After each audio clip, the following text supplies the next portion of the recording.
Salut à tous, on se retrouve pour l'analyse du 12 mai. Le petit brief aujourd'hui, résolution baissière du BTC. Alors aujourd'hui on va voir le BTC, S&P 500, ce sera pas nécessaire je pense, on va voir le dollar. Et après l'order flow et comme d'habitude les restes, les petites données intéressantes. Alors le BTC qui casse par le bas. Donc comme on l'avait dit, casse par le bas, M-top.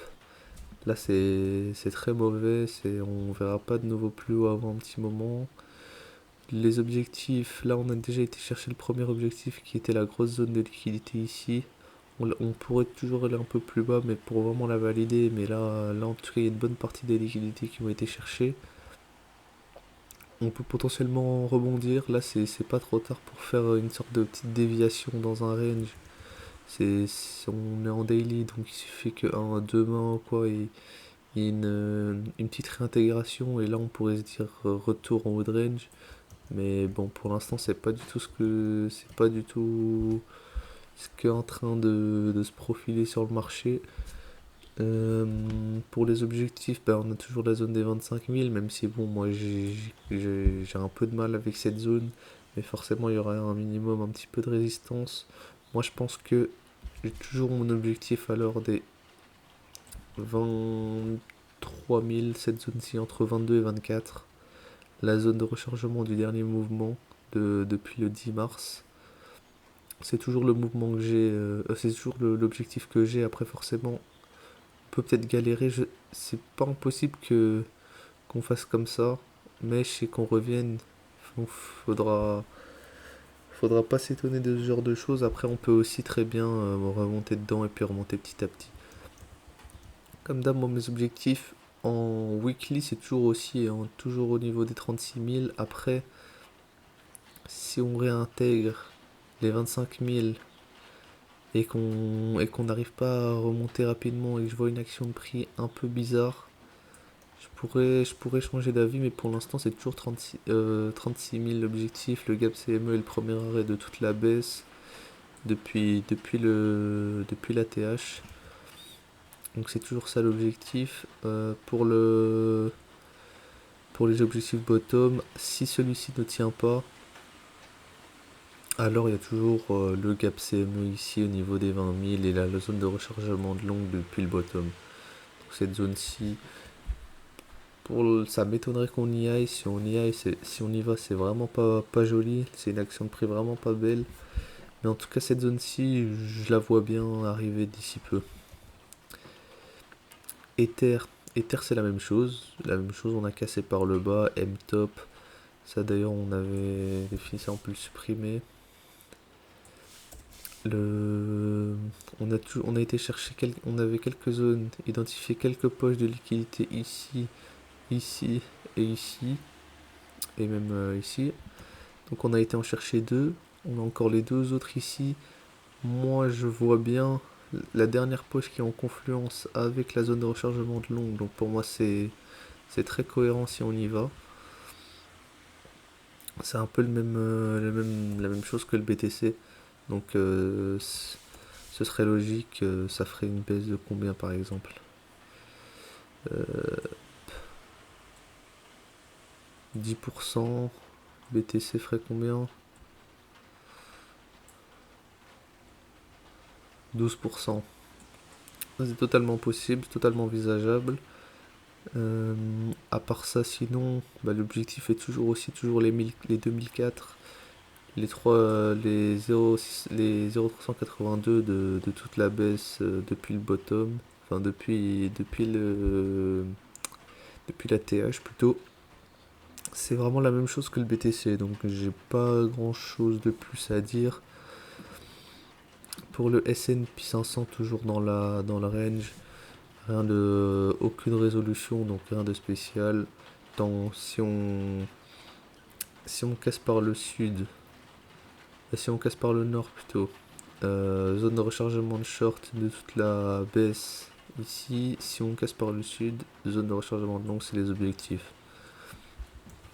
Pour l'instant, on est en milieu de range, rien de spécial à noter.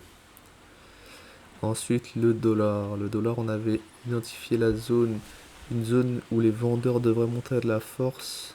Parce que comme je l'ai dit, moi je suis très baissier en weekly, en plutôt long terme, je suis très baissier sur le dollar. Mais imprimer un rebond ici, c'est pas du tout impossible. Et pour cela, il faudrait... je commencerai à douter à partir du moment où on dépasserait les 102.5, 102.4, 102.5, sans faire une chasse de liquidité, mais vraiment accepter au-dessus. Alors on pourrait se dire on ira chercher toutes les, toutes les poches ici. Parce qu'il y a énormément de stops qui s'accumulent là, donc on pourrait évidemment aller les chercher tous. Ça ferait un sacré rebond. Et alors à ce moment-là, si on part de ce scénario-là, je veux maximum retourner dans cette zone-ci. Si on retourne au-dessus, c'est... J'ai du mal à y croire, mais si on y retourne, alors ça ferait quelque chose d'assez moche sur le dollar. Peut-être faire alors un double top, mais monter ici, mais faudrait qu'on s'arrête là, ce serait le top pour faire encore un creux de plus en plus bas. Un high de plus en plus bas. Mais en tout cas, pour l'instant, la zone de rechargement de short tient, mais après c'est en 4 heures, en 1 heure ça galère un petit peu, les vendeurs montent quand même de la force.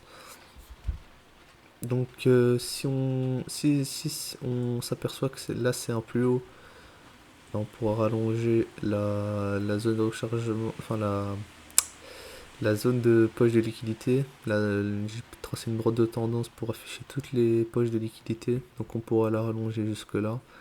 Et à partir de là, ça ferait une sorte de compression de prix comme ça. Et alors on pourrait continuer encore un petit peu. Et quand on fait ce genre de pattern, on retourne à la base. Si on casse par le sud, par le nord plutôt, on revient à la base. Si on casse par le sud, on revient à la base et là c'est nouveau plus bas. Comme j'ai dit, si on fait un nouveau plus bas, les objectifs sont la zone de rechargement de toute la hausse. Ici au niveau des 95, 96 points, cette zone-ci. À partir de là, on pourra commencer à se dire est-ce que le bottom est fait, mais pour moi, tant qu'on n'est pas dans cette zone, pour moi, il y a aucun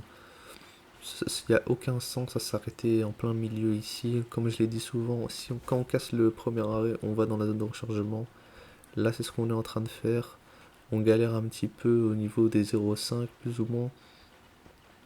Mais pour moi, c'est qu'une question de semaines avant qu'on retourne aux 96 points. BTC Dominance, on voit que ça a baissé aujourd'hui. Le BTC il a pris moins 2,5 alors que les alts, j'ai regardé un peu, ont pris moins 1, maximum moins 2. Ils ont pris des petits pourcentages. Il y en a certains qui ont même un petit peu augmenté. Donc ça a payé. La BTC Dominance a pris moins 1%, moins 1,5%. Donc c'est ça, c'est un peu bizarre, c'est la première fois qu'on voit ça, je crois, depuis le début de l'année, un BTC qui perd moins 2,5 et les alts moins 1. C'est la première fois qu'on voit ça de l'année, c'est à noter, c'est intéressant. Peut-être que les alts commencent à être très... Enfin, les alts sont tous très très bas. Est-ce qu'ils commencent à être dans des zones où les acheteurs sont... Enfin, il n'y a plus assez de vendeurs pour vraiment faire baisser significativement le prix. C'est probable, c'est pas du tout impossible. Alors, order flow. Order flow, on voit que le prix baisse, l'open interest explose. Les gens se rentrent dans le marché en levier assez énervés, sachant que c'est principalement des longues. Donc les gens sont en train de long, alors qu'on vient de casser le range, il n'y a pas vraiment de résistance. C'est surtout quand je vois les 67% de longue, moi je peux pas long ici, c'est pas possible. Même si c'était une zone que je cherchais, là c'est avec les différentes données là sur l'order flow, le CVD spot qui montre aucun signe de retournement. Alors certes, ouais, on a les spreads en négatif, mais bon, moi je considère que les spreads c'est intéressant c'est intéressant de le noter seulement quand ils sont en positif. Quand ils sont en négatif, c'est normal. Ils sont quasiment tout le temps en négatif, donc voilà. On a les fundings en... Ouais, ils sont plutôt neutres. Rien à rajouter, je pense. Ouais, ils sont plutôt neutres. Liquidation 145 millions. Ok. Ça n'a pas énormément liquidé, sachant qu'on a cassé un bas de range avec pas mal de stops. Ça a moins liquidé que ce que je pensais. Comme j'ai dit, long short ratio à 67%, c'est toujours un problème pour moi. Tant qu'on fait pas un bottom, enfin tant qu'on n'a pas 50-50, on peut pas faire un bottom pour moi. À voir comment ce sera au niveau des 25 000. Je sais pas s'il sera toujours aussi élevé ou s'il faudra vraiment attendre les 23 000 pour que ce ratio soit vraiment soit s'équilibre vers les 50-50. Ensuite, on a le Total 3, donc la capitalisation des altcoins. On a toujours cette grosse résistance qui va du dernier ATH ici, une zone dans laquelle on range depuis presque un an.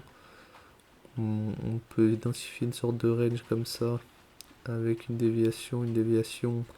Ici, on joue au ping-pong entre les deux bornes.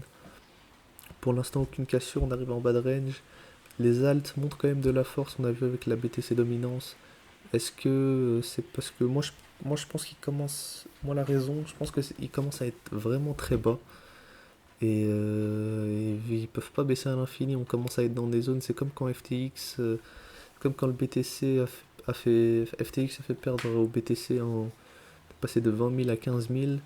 Même si cet événement-là était passé à 60 000, on aurait pris un moins 60% en une semaine. Là, on a pris que moins 25 parce qu'on est tellement bas pour faire pousser le prix encore à la baisse, ça devient de plus en plus compliqué. Là, je pense qu'on est un peu dans cette optique au niveau des alts. On est très très bas et là, c'est les derniers holders qui veulent pas lâcher leurs alts. Voilà, c'est à peu près tout pour aujourd'hui. J'espère que ça vous aura plu. On se voit demain pour un nouveau brief.